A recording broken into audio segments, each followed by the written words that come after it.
It's time to talk about the environmental portrait. So we want you to be able to compare and contrast casual and studio portraits with a type of portrait that takes our storytelling skills to a new level. That's the environmental portrait.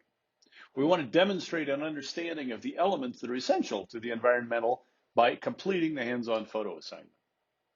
So what does this photo tell us about the person? This is a studio portrait. Frankly, it doesn't tell us a whole lot at all. We know basically what she looks like. We know she's apparently a happy person. We know she dresses fairly casually, or at least did on this day. Do we know what she's studying? Nope. Do we know what her hobbies are? Nope. We know relatively little. This photo does a little better. It was taken on location rather than in the studio. Still doesn't tell us a whole lot about this person other than what she looks like and how she's dressed. Studio portraits identify. Successful environmental portraits reveal more, such as the subject's career, hobby, favorite sport, other interests. In other words, they're going to tell a story about a person. So here's a portrait that tells a story about the subject. She's used the boxing gloves as a prop. The background is enhancing the story, and the subject's expression is appropriate to the story. And this tells the story of a woman who's boxing. Here's a Fort Collins barista. We have a coffee cup as a prop, and he's sort of holding that out. And in the background, we have a t-shirt and a coffee machine that helps explain where he is and what he's doing. He's not just in his kitchen. And it's all topped off with an appropriate and engaging expression. Work your subject. By that I mean, take multiple photos from multiple angles. Loose pictures, tight pictures, horizontals, verticals, high angles, low angles. Especially once we get past this specific assignment, you'll be expected to bring back multiple images that an editor could pick from. When you're composing in at least one picture, you want to allow some headroom and foreground space for cover design. Remember, you want your photos to be used, you need to allow some space for a designer to do something with your picture. Here's an example where somebody's turned that photo into a magazine cover. So there's room at the top for a masthead, there are room for teasers down the bottom, and those frame her face quite nicely. Some suggestions.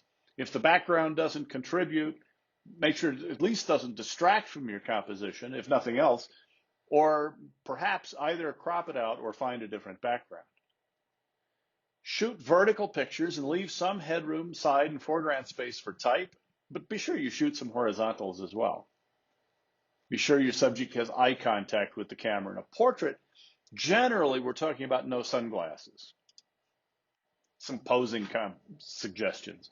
Pose the person forward in the composition. In other words, don't have them in the background. Have the person stand at something of an angle. Again, you don't want them to be straight on. If a body part bends, go ahead and bend it. Bend the elbow, bend the wrist, twist the neck. People are much more interesting if there's some movement. If there's something handy to lean on, go ahead and lean on it, whether that's a railing or a cane or whatever. And by all means, give the subject an appropriate prop to give their hands something to do. You want to use this picture to help tell the story. So, for example, in this picture, Professor Pritchett rides his bike to school. He commutes on his bicycle pretty much no matter what the weather is. It happened to be snowing that day, so we went out to the West Lawn and took a photo of him in his cold weather gear with his bike in obviously cold weather. Photo on the left is a wonderful professor picture, shows him looking very studious.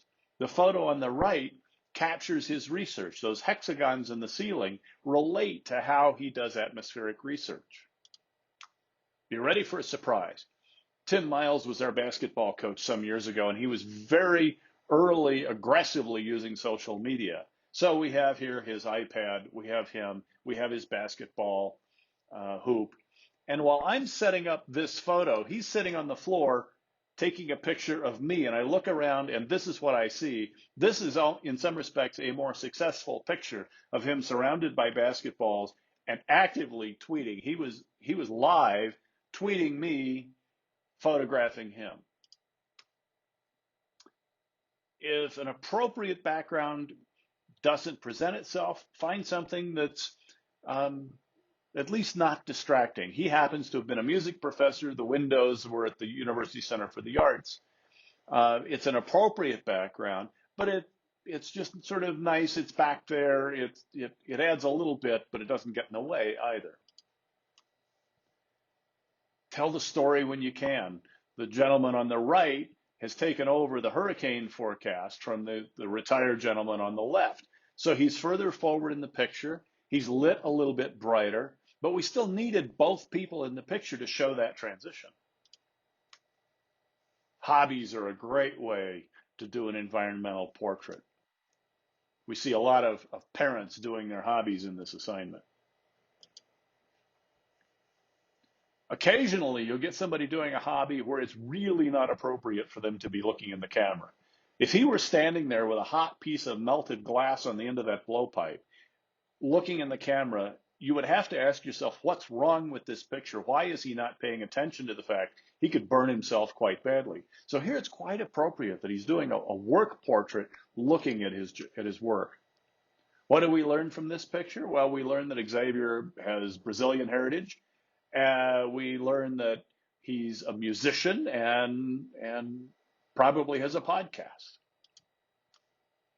Again, a nice portrait of somebody's father, taken in behind the camera is a large patio door, so he's just flooded with nice even light with his guitar, and the record collection slightly out of focus in the background. Lots of context, lots of storytelling, but still the focus is on him. A woman in construction management, we have a sense of place with Guggenheim Hall in the background. With the hard hat with her name on it, identifying her as a CSU person, but also identifying her as somebody in construction, telling the story of your subject. What do we know about her? We know she likes horses. If you're going to take the portrait really loosely and allow lots of room for text, you need to find some way to draw the viewer's eye into a small central element. This photo is a little bit loose for my taste as a portrait, but in the overall monochromatic color scheme, that red jacket really draws the eye. So this works better than it might if she was wearing a blue jacket. What do we know about this woman? She plays softball. In fact, she plays it well enough to be on our varsity team. It's taken on the softball field, but there's enough focus in the background. We can clearly see that this is CSU's softball field, not somebody else's. And she has a game face expression engaging with the camera, a very successful portrait. So have fun and be in contact if you have questions about your portrait assignment.